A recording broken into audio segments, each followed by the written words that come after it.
Hello అండి, welcome to మా ఇంటి రుచి మనపై కిచెన్. ఇవాళ మనము వెజ్ ఫింగర్స్ చేసుకుందాము.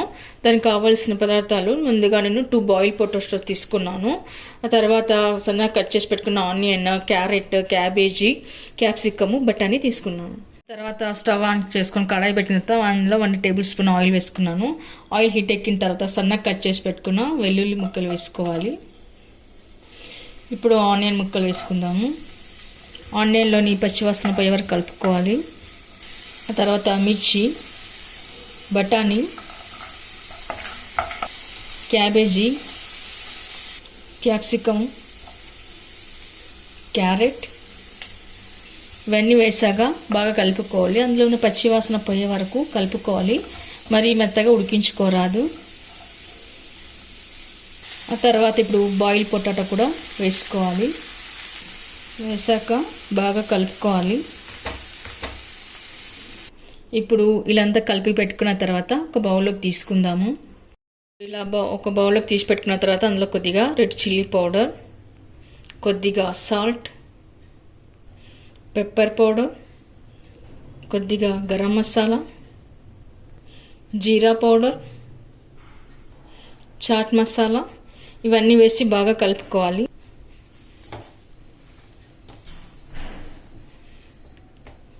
అంతా కలిపి పెట్టుకున్న తర్వాత ఇప్పుడు బ్రెడ్ క్రమ్స్ వేయాలండి. బ్రెడ్ పౌడర్ వేయాలి. ఆ తర్వాత ఇప్పుడు కొద్దిగా కార్న్ ఫ్లోర్ కూడా వేసుకుందాము. ఆ తర్వాత ఇప్పుడు కొద్దిగా శనగపిండి కూడా వేసుకుందాము. ఇవన్నీ వేసాక మొత్తం బాగా తడిపి పెట్టుకోవాలి. ఏమాత్రం వాటర్ వేయరాదు, ఇందులో ఉన్న తేమనే సరిపోతుంది.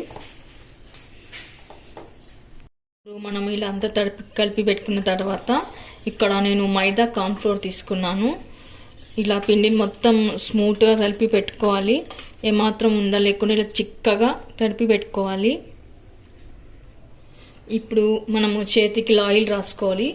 రాసుకున్న తర్వాత ఇవి కొద్ది కొద్దిగా తీసుకొని మనకు నచ్చిన షేప్లో ఫింగర్ షేప్లో చేసుకొని పెట్టుకోవాలి.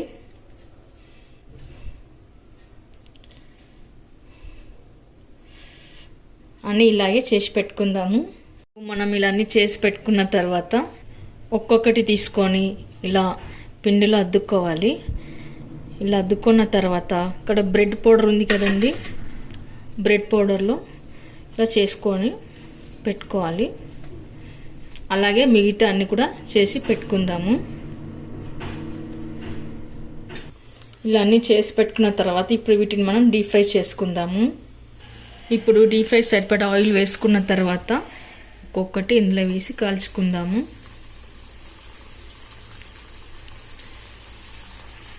ఇలా మంచిగా గోల్డెన్ బ్రౌన్ కలర్ వచ్చే వరకు కాల్చుకోవాలి. అలాగే మిగతాయి కూడా కాల్చుకుందాం. ఓకే అండి, చూసారుగా క్రంచీ అండ్ క్రిస్పీగా ఉండే వెజ్ ఫింగర్స్ చాలా టేస్ట్గా చాలా బాగుంది. ఈ రైనీ సీజన్లో కనుక వేడివేడిగా చేసుకుని తింటే చాలా టేస్ట్గా చాలా మజా అనిపిస్తుంది. మీకు కనుక ఈ వీడియో నచ్చినట్లయితే లైక్ చేయండి, షేర్ చేయండి, తప్పకుండా మన ఛానల్ సబ్స్క్రైబ్ చేయండి. అలాగే మీకు ఎలా కుదిరిందో కామెంట్స్లో కూడా పెట్టండి.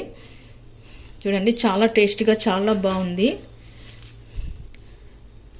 Thank you for watching.